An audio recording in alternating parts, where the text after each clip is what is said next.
Welcome to DidsburyFM, fabulous mums and dads and all. For those who don't know me, I'm Sally and the founder of DidsburyFM. Thank you so much for coming again for this month's fantastic speaker. The format's a bit different, which is why I'm standing, because I'm so pleased that we've got Stacey Copeland, who's an amazing professional boxer, former footballer, and as the lady who suggested Stacey as a speaker to me, Sylvia Wood, said, all-round inspiring woman. So I've just been stalking Stacey, because she is truly inspiring. So what I'd really like us to do is, before Stacey starts, just remind you of a couple of things about DidsburyFM. I won't be asking too many questions to Stacey because she's good. So, but when we finish, you get an opportunity to ask a question. We record, we're on YouTube and we podcast, so our younger audience can hear this for those who are not here today. We're a bit smaller today, so let's just take the opportunity to enjoy the intimacy and perhaps the informality. If you ask a question I don't think is appropriate, I'll ask Stacey not to take it. But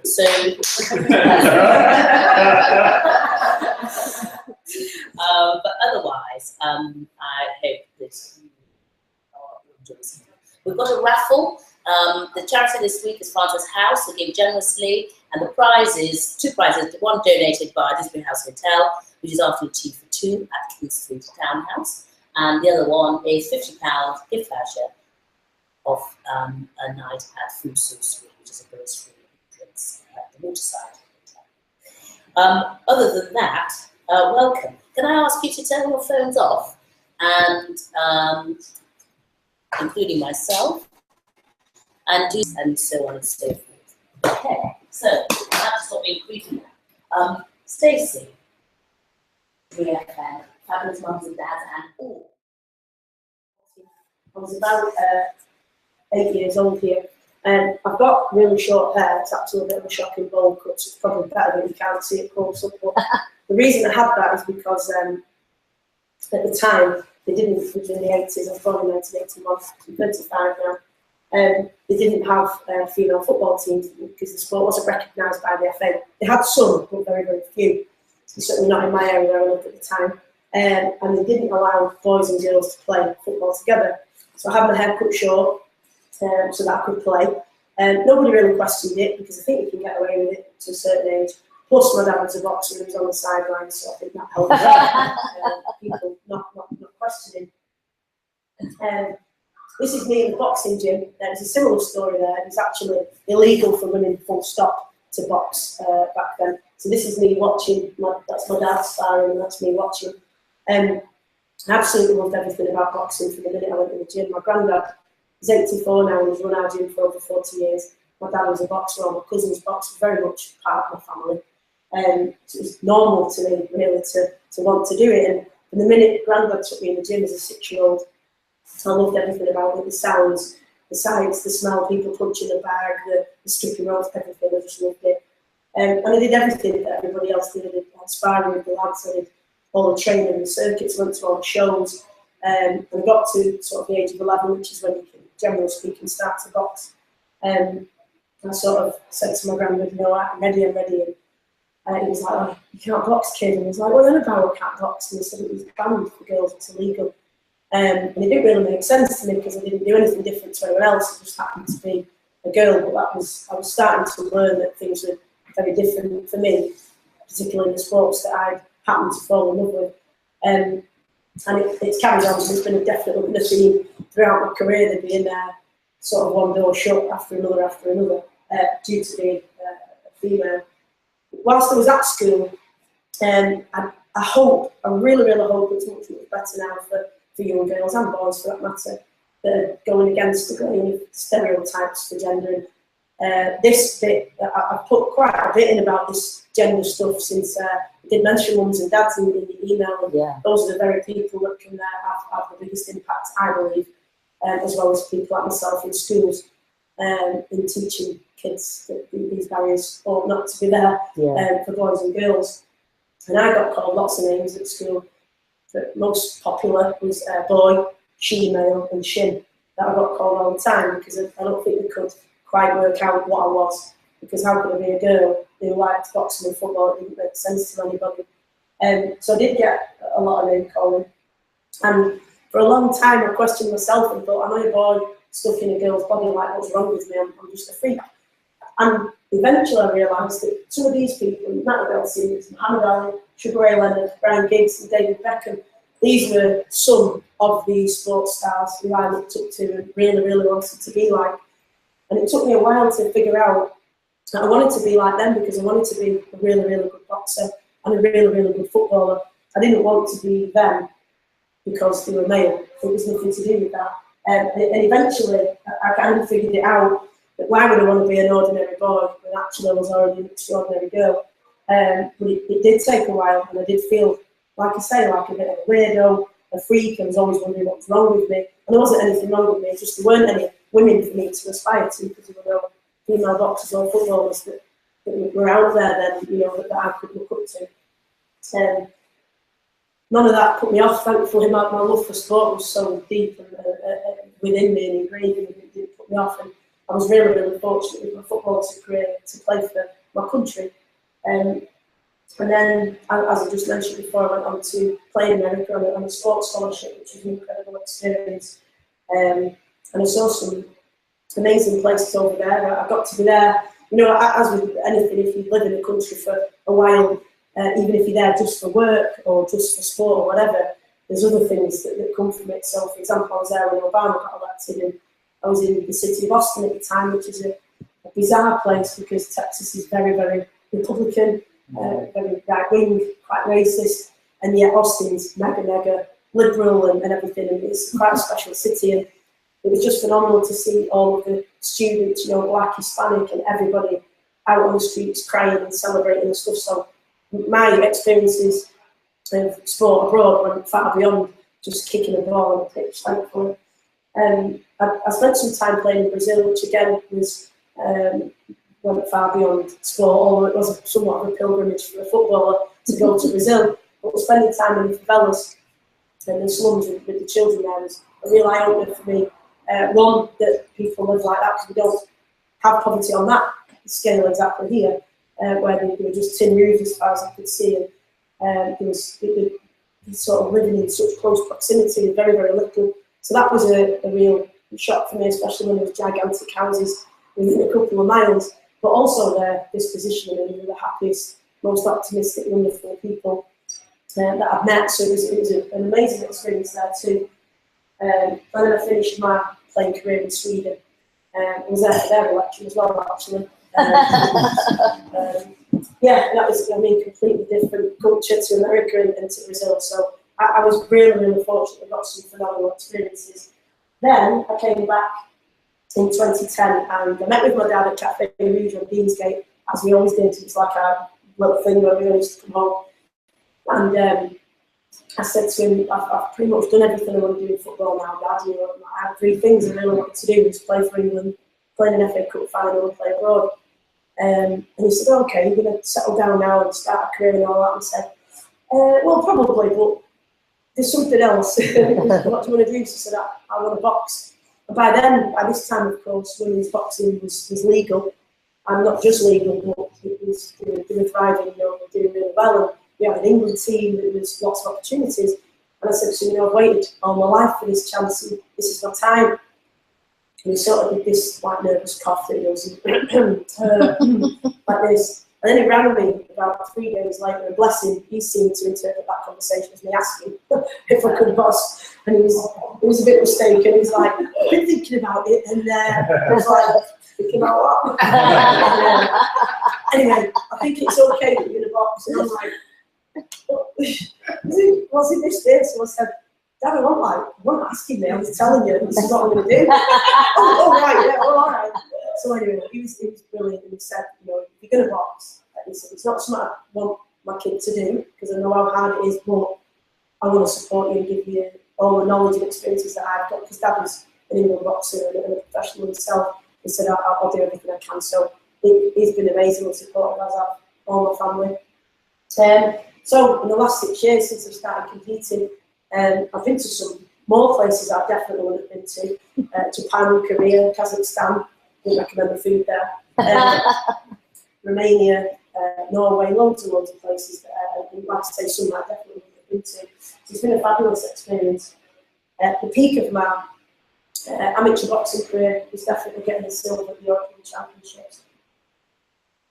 The whole experience was there was something of a fairy tale. And I was talking the other week, Mark and I went to my boyfriend, by the way. Hello, Mark. We went to an event at the Local College of Music, and I was doing a talk about nerves and dealing with performance, and I was talking about the imposter syndrome, which you may or may not have come across, which is that little annoying bit of your brain that tells you can't do things, you're not good enough to be there, you don't deserve it, and that's something that plagued me throughout my whole sporting career. Every single time, for example, making my England debut, when I was stood on the line, and I'd imagined and dreamed that I stood there with the 3 lines on my chest and listening to the anthem, would be like the best thing ever, and in fact it wasn't, because I was bombarded with all these, you shouldn't be here, you're not good enough, there's loads of people better than you, and it kept recurring all the way through the career. Of course I thought it was just me, like we all do, but as it happens, loads of people have this, and this was the very first time at the European Championships that I kind of broke through that imposter syndrome thing that had plagued me for all that time.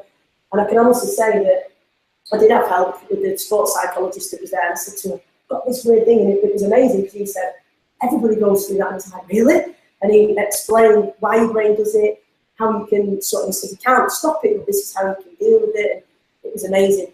And I got to the point where on the podium, stood there watching my country's flag go up. It was just a phenomenal feeling, and I embraced every second, enjoyed every second of it, and felt like I truly deserved to be there. So it was a real breakthrough point for me, not just for the medal, but for the actual what it meant. I went on to get a multi-nations gold medal, and then in 2015 I won my 3rd national title, which made, that was a senior title, which made me and my dad the first father and daughter ever to both win senior European national titles, which is that belt there, which I'm going to show you. I brought my England cap and a couple of too, just in case you want to look at it. Yeah, yes, please. So this stuff about girls and boys and what they should and shouldn't do, I'm really, really passionate about, because it's affected me directly. I see it affecting the kids in my school every day, and I'm now seeing it affect my little niece, who's 7, who went to sports day in a city kit a couple of weeks ago, and somebody called her tomboy, and she was really bothered about it. So we had to have the whole chat about, about all that. About an hour later, she was like, right, can we just have some jelly or whatever? but in a nutshell, if we said that an athlete had played for England football and had boxed for England, we'd probably describe it in this way, gifted, talented, dedicated, etc., etc. And that's in a nutshell what I've done. I played football for my country, I've boxed for my country, and still now, even at the age of 35, people still use this word to describe my achievements. Tomboy. I'm not massively offended by this word, by the way, but I no longer accept it as a way to sum up my achievements in my career. It did happen a few weeks ago, this, with someone I haven't seen in a while. I saw him in the supermarket and we were chatting. They said, oh, someone shared that ITV followed us for my debut and did like a really nice piece on the telly about the debut. Oh, I saw it, shared it, you're doing great. You're still a proper tomboy, aren't you? And I went, no, I'm not actually. Oh, what do you mean? I said, I'm an athlete.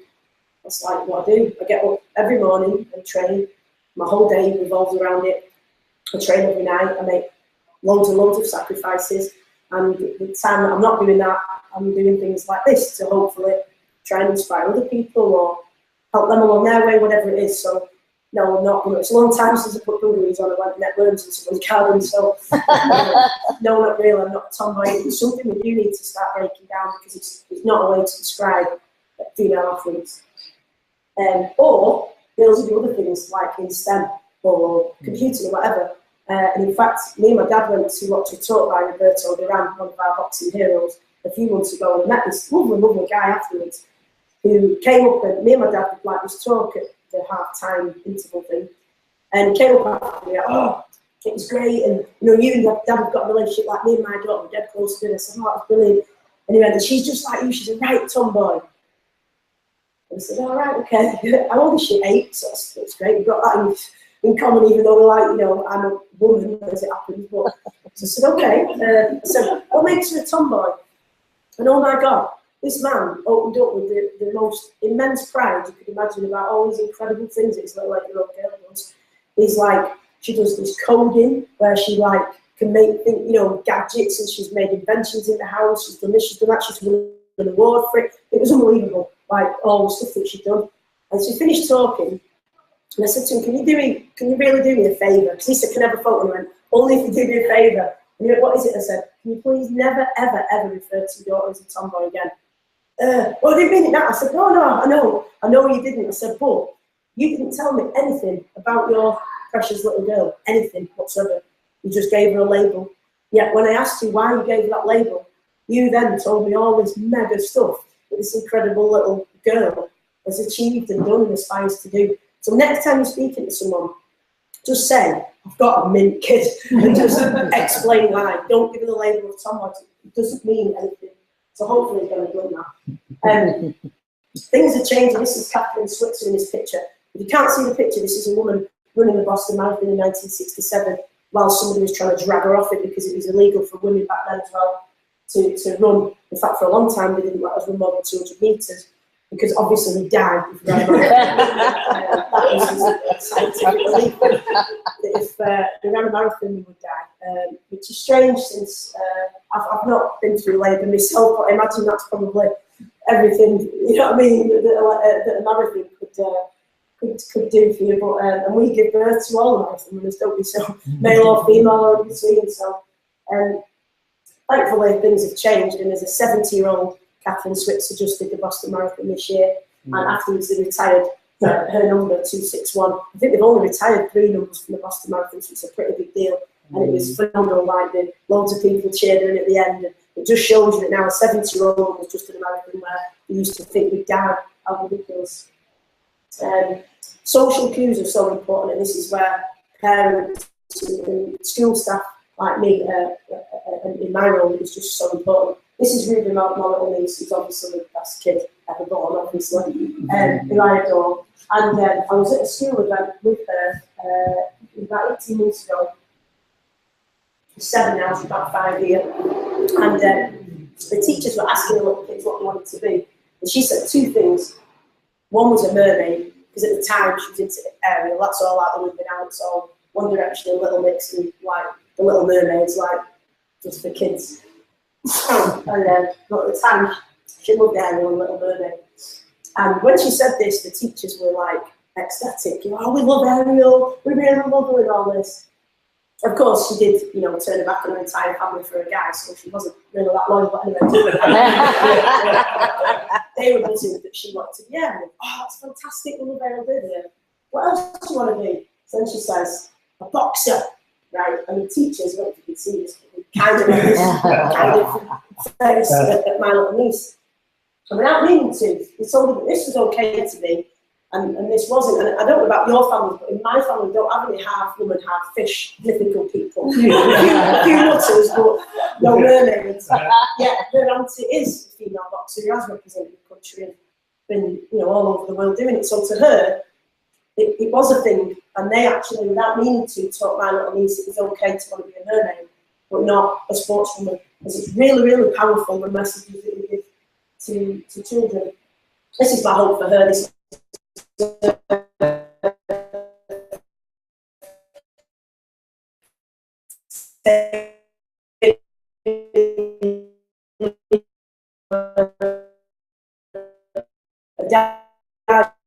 board and sends up into without being held back by these labels and stereotypes and limitations we put on each other.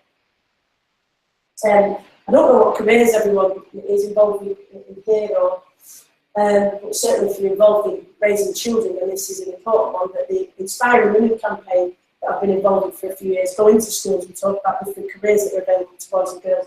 By the age of 6, all this to be shown that children are already classifying jobs by gender. By age 12, 50% of children aspire to gender stereotype jobs, which is a critical time because if any of you've got teenagers, that's the year to take their options. And I know from our school we've got 2 boys on the health and beauty course this year, and my God, did they have to suffer to make those choices, just like the one girl who's on the construction course, and it's ridiculous. It's just the things that they like and the stuff that they've got skills in. We should still have this thing where, you know, if a boy wants to cut hair, then, well, obviously he's gay. That's ridiculous. You know, and if she wants to get, oh, she's a tomboy. They just might be good at it and like it, and that's it. I hate hairdressing. One of my sisters absolutely loves it. It's, you know, it's just different people, isn't it? 75% of women work in the 5 Cs. Nothing wrong with any of these careers, by the way. Cleaning, catering, clerical, cashiering and caring. There's nothing wrong with any of those careers. But there's a massive amount of women that sort of, you know, go towards them. And it's not a problem, but it is if there's somebody sat in a job that we think that sort of should be doing, when actually they could be amazing at something else, you know, like engineering or inventing stuff, or, you know, they've never had the opportunity to pursue those dreams in science or whatever. As we saw, I don't know if you saw in the film Joy, with a lady who never got the opportunity to sort of follow her passion and stuff for doing inventions until she made that miracle mop, and now she's a multi-billionaire. And, you know, that was the difference, wasn't it? She was doing cleaning jobs and anything she could get hold of, and now, you know, what she's managed to do. Like a girl is an important phrase that we need to take ownership of for our girls, our young girls. I know that, you know, if I say to groups of kids when I go into schools, there's a boy sat there, and I walk in and I go, you girl, good thing or a bad thing? And they all go, bad. They know intrinsically that has got a negative connotation. All I've done is call him a girl. I've not said what he's doing, why he's doing, nothing, not giving any context. But we know that if I go and go, you girl, that's a negative thing. That has got to change. Throwing like a girl, hitting like a girl, kicking like a girl. Some of it is socialised, that generally speaking, boys are encouraged more to kick a ball over and over and over again, to throw over and over and over again. So the likelihood is they're going to be better at it. Most men might be great at throwing with that hand. As soon as you can't transfer a skill to the other limb, so as soon as you try it with the left hand, you'll find it's just as awkward as it is for most women who've never practiced throwing over and over again. There's a lot of social things, but if girls are given the opportunity to do exactly the same things, they can be just as good. We never have the same strength and fitness and all of that as men, obviously, because biologically they are different. That's why 100-metre sprint is the fastest and always with men and stuff like that. But it's not to say you can be as a female or something. So this like a girl thing is something we need to take back. I love this quote by Mia Hamm, who's one of the best US players ever. My coach said I run like a girl, and I said if he ran a little faster, he could too. So this is a tweet from last year by the Chicago Tribune. Wife of a Bears lineman wins a bronze medal today in Rio Olympics. Didn't bother to say her name. So all her life, she's worked for that moment, and all he said was that she happened to be married to a male sports star. I'll put her name in there, Coleman Cobden, because I think she's earned it. This is a really good example of the way that we value female athletes. I've used the Golf Digest because it's a particularly bad one. This is how you kind of look on the front cover of Golf Digest if you're a very accomplished male player. You look like a golfer, you're dressed in golf gear. As a female, this is how you have to look, either with your cleavage out or a bra on. I don't think there's many golf courses, the ones that do allow them looking like that. But it's kind of giving us a message that it's not good enough to just be good at sport. You have to be sexy too, you have to have some sexual appeal too. A message that we need to move away from. And I use this all the time when I go into schools. If you can't see, it says, some of our typical jokes. A woman's place is in the kitchen. Women drivers, stop crying like a girl. And I'll say to the kids, are these offensive? So because they are so socially acceptable, the kids will go, no, it's just a joke, it's just a joke. So it's okay. Would you agree that women are a group of people? It's a way of grouping people together, isn't it? They go, right, what are the groups of people? And they'll say Asian, this, that, and oh, yeah, that's right. So, right, so is it offensive now?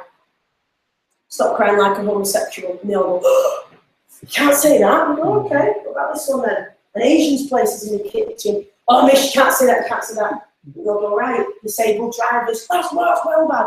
They'll say, what's the difference? What have I done that's different? All I've done is substitute different groups of people instead of women. Now it's offensive. Why is it not offensive when it's about women? It should be. It's just that society's way, as thankfully, we've got a lot better now. But, you know, we do loads of stuff in school around homophobia. We do loads around, you know, Peace Foundation and a lot about anti-radicalisation, but we also have a lot of anti-racism talks. It's an open conversation, as it should be. We've got a lot of children with disabilities in our school who just bring so much enrichment to our school. It's amazing. And we've done a lot of work around it. We don't really do anything around this sexist stuff, and it shouldn't be any different. If it's offensive to these groups of people, it's offensive to my group of people to say these jokes. So, but it's just weird how if you say it about women, it's a bit like, oh, we've been all offended, and it's like not okay to be offended by it, or to say these things can actually be a bit harmful. So I think it's a conversation we need to have more. There's a massive impact on men. We did a big event at school for International Men's Day this year, where we had speakers come and talk about how important it is to express emotion, to cry if you need to ask for help if you need to get, you know, get somewhere with this crisis of masculinity we've got, because the suicide rates among men are astronomical in comparison to women, and that's across the world, barring 2 countries. The men's suicide rates are much higher, and that's because we're raising young men who are incapable of dealing with emotion. It's cruel, and it's something that we really need to work on, so that boys can just be a human being as well, just like women. So it does have a massive impact on men too. Sometimes people, it can be funny, obviously. Sometimes I don't bother saying that I'm a boxer when I'm out and about, because it can just be more hassle than it's worth. But sometimes people kind of try and give you a compliment, like people who, like there was one guy last year, and we were in I can't remember where it was, it was in a pub, but I don't usually go in pubs, but I must have been there for a reason. But we were there, and we were chattering away, and you know, what do you do today? I said, oh, I work at school, and one of my other friends goes, oh, she's a boxer, you know, and I was thinking, oh, no, here we go. And then he's going, oh, I'm going to look up, I'm going to look. So he gets on YouTube, he's like, oh, yeah, and I'm like, you know, it's the most awkward thing in the world, and he stood there, you know, I'm like, all right, thanks a lot. And then this other friend comes over, and he says, oh, this is Stacey, she's a boxer, and this, that, and the other, and she's better than me. And I thought, there's nothing wrong with looking like this, but he looked pretty much like that guy.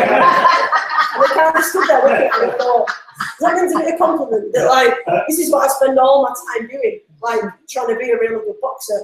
You're just like a, you know what I mean, a guy in a pub who clearly drinks like it's going out of fashion. And you know what I mean? It's funny the way that to him, me being better than him, meant that I was good. Do you know what I mean? When actually, I proved that I'm good against other women who were also top professional amateur boxers. It's just funny, this sort of, you know, psychology. We come across this all the time as a female boxer. Like with the interviewer who said to me, we'll come down and do an interview to promote your debut and this, that, and the other. And I said, oh, great. And then he said, and then after, we'll have a move together in the ring. So I said, oh, I didn't know you boxed. You know, I don't. Why would I move about and do a ring after? And he said, well, you know, just to show. I went, show what? You know, show everyone. I went, no, I've got a European silver medal. I've got 3 national titles, and I've had 40 fights. Like, that's what shows that I can box. You know, I don't think someone who doesn't box. That's an indicator, you know what I mean? If I can't do that, it's just professional. Anyway, Twitter trolls is something that I've only just started to come across in months. Serena Williams, how she copes with the, you know, Diana but recently, oh my God, like the abuse, regardless of the political ideology, that shouldn't matter. The abuse that woman suffers is phenomenal. Serena Williams, keep working out and you're going to look like Serena Williams, a man. Oh my God, Serena Williams just walked to the gym. Oh no, actually it's just a really large black man. He's constantly that she gets. I had my fair share of it a few months ago when, bless his heart, lovely Piers Morgan did his boxing, did his little bit about boxing. You know, he likes to say stuff that's controversial. And he said he doesn't like watching women hit each other. That's not how I describe my sport. There's actually quite a bit more skill involved. You're just getting each other fairly easy, but it's a lot more difficult than that. But anyway, that's how he described it. And somebody tagged me in it and said, do you think this is sexist? Because he said he didn't like watching women box. So I said, well, if you think of it, that if he used, again, substituting that group of people, I said, if he said he didn't like watching a certain racial group of people doing a sport, just because they happen to belong to that then that would be racist, then surely he doesn't like watching it because it's that gender, then really that must be sexist. If he says he doesn't like boxing, fine. I totally understand why people don't like boxing. It's a horrendous sport. We both do it, don't we? Not together. Unless we don't wash up. No, we both do, don't we? We both agree. It's bloody awful. It's the toughest sport I can imagine doing. So, you know, if people don't like watching it, I totally get that. You know, I totally understand. But to say you don't like a particular group of people doing it, then I think is a little bit unfair. So, I responded, and I got bombarded for about 3 days. And I got all sorts. I got like all weird things like, I prefer watching men naked mud wrestling instead of women. Does that make me sexist? So I just put, no, it makes you weird. So I got a few like odd ones like that.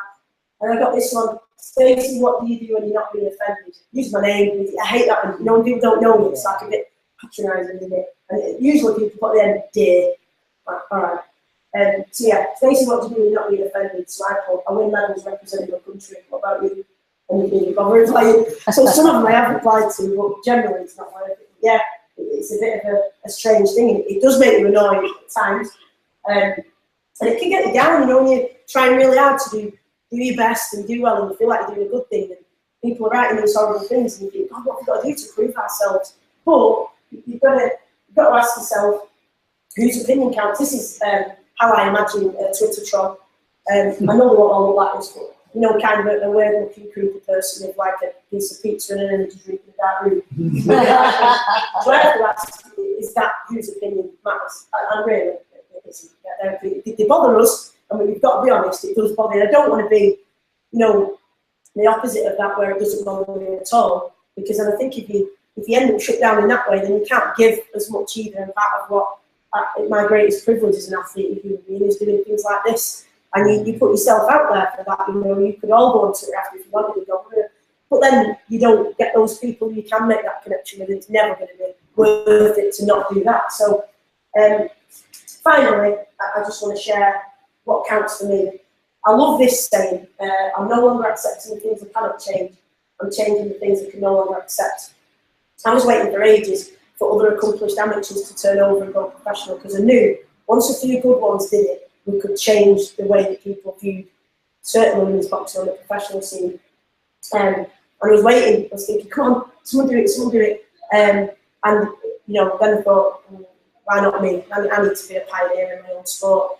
And last year, I had a really difficult time with a bad injury, and it kind of made me reflect and change the course and direction of my sporting career. That's what I'm doing now. So one of my whys, if you like, and this is the thing that, you know, is really important as a parent, because there'll be some horrendous days, I'm sure, and you're thinking, my God, I didn't sign up for this.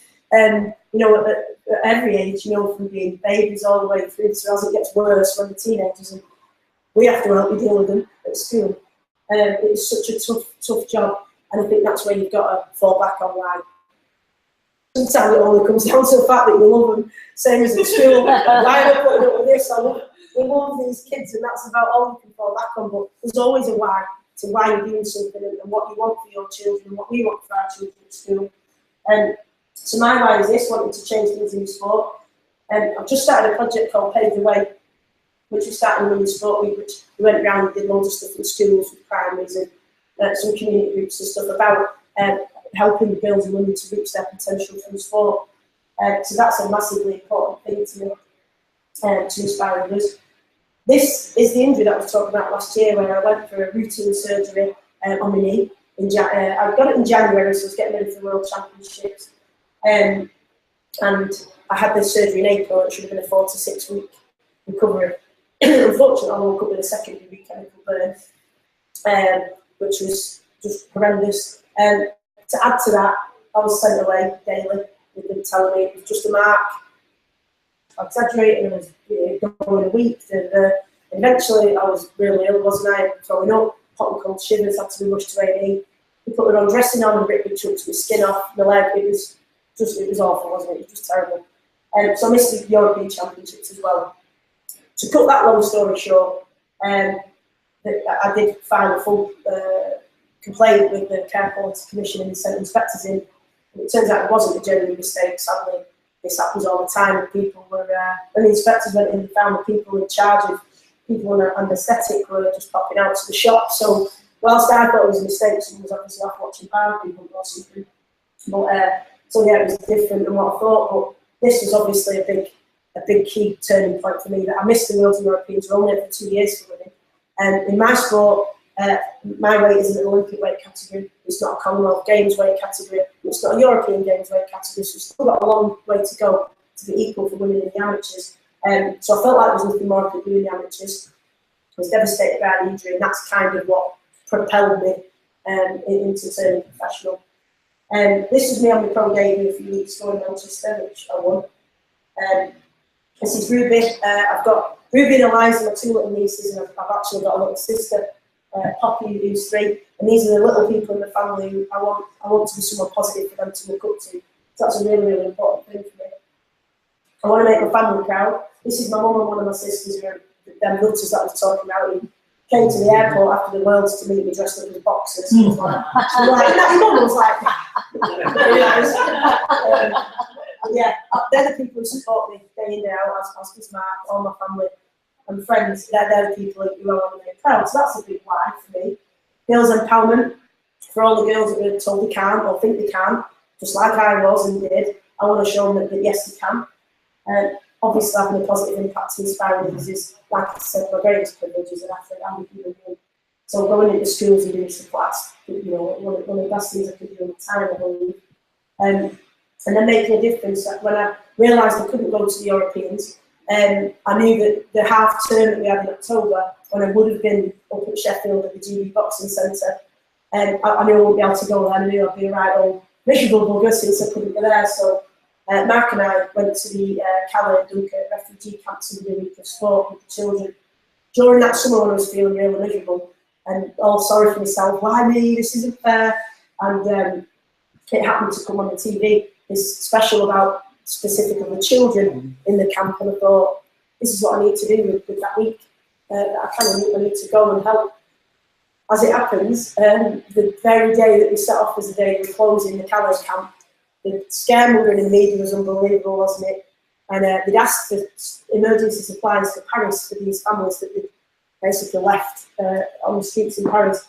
And I replied on Twitter saying, there's 2 of us coming together, this van, didn't we? We thought we'd just take an alright van with a few bits in, and Jesus, the front room by the end was like 6 foot deep, wasn't it? It was just a massive operation.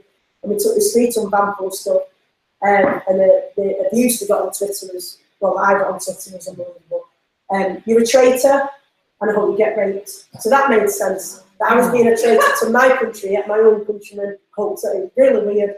But again, and you think, am I doing the wrong thing? And you think, no, I'm going to help children who, not, I didn't say any of this, and it was fantastic, wasn't it? It was tough. It was really, really tough, and it was challenging on a deep personal level, obviously, as a human being. But we got to meet some of the most incredible kids, didn't we, and what a life experience that was for us. That was a good phone call. Do you fancy going to France, darling? All right, like Calais. While we're there, I was thinking, are we going to do stuff with kids? Yeah, we were like, all right, so bless him, he came with me, that was great. I hope that in the future this is the norm, that there's female fighters on fight posters in all different sports, and same for boys too. And my final why is that I want to go back and tell her this is little me. And I had 2 big loves as a kid, and they were football and boxing. And I want to go back to her already, but certainly by the end of the career, and say to her, I know it's really difficult now that you're getting called boy and female and shit, and you feel weird, and you feel like a freak, and you're getting bullied, and you're being told there's no girls' team, you can't play with boys, you can't box, that's banned as well. There's no Olympic weight category, there's no Commonwealth Games category, you can't turn professional, etc., etc., etc. And say to her, just keep going, keep fighting, because it's going to come good in the end, and we will make it. And we have. This was me walking out from my pro debut last month, and the only thing that made it better was the fact that all my loved ones and family and friends were there, and obviously it was in my home city, Aberdeen city of Manchester. These 2 are kids from my school. This is little Chan. He's actually 12, but he's only this week, so he's got a growth disorder, but loves his boxing. So he's the closest thing he's going to get to boxing experience. And his sister Sarah. I don't have ring card girls because I think it's completely unnecessary to have half-dressed women walking around with a number to let us know what round it is. And I sit there all the time at boxing fights and hear people whistling and shouting things, and I just think, why are we creating this situation? It's ridiculous. And I think it's also a bit derogatory to men to assume that that's going to add something to the event for them. If the boxing fans, I don't really see why that would make a difference to whether we go or not. So I don't think it's really fair to men either. But I have children as my mascots, so they do the ring walk with me, and they walk around with the ring cards. And that was the best bit of the night, really, wasn't it? I put a thing on Facebook before it to say, make sure you make these kids feel really, really special. And it was only 4 weeks after the bomb, obviously at Manchester Arena, which affected many, many, many of our children at Parliament. And so the night was also raising money for that. So we had the Dropkick Murphys song with Tony Walsh's pulling over the top. So it was really emotive, wasn't it? And the kids, when they got up in between rounds, like my coach was like, what's going on? When it's the kids, because every single person stood up and was just cheering and clapping. This wave of sound, wasn't it, as they went round, it was magic. I really hope that catches on, because more boxers could give kids an opportunity like that instead of having half-dressed people. So this says, when my time came to pave the way, I stepped up, I did it, and it was better than I dreamt it would be. And this was after the fight. Thank you everybody for coming. It's genuinely true that my dream, when it happened, I never would have dreamed it possible to be a professional boxer. When it actually happened, it was better than in my dreams, to be honest. And I think I'm very fortunate that a lot of people not only either don't have a dream or they don't get to realise that dream, but for it to be better when they get there than they thought. I'm a very, very lucky individual. So my next fight is in 2 weeks at Bowlers as well, in Manchester, and then we've got a break until October. So I'll be able to have a little rest and not forget with all these colds and stuff that started to attack me. But that's the plan for now, and hopefully do whatever I can in the sport to obviously push things forward and inspire others and stuff. So thanks for having me. If there's any way that I can support your most important job as parents or whatever else you do, then please get my details and I'll help in the way that I can. And thanks for having me. Awesome.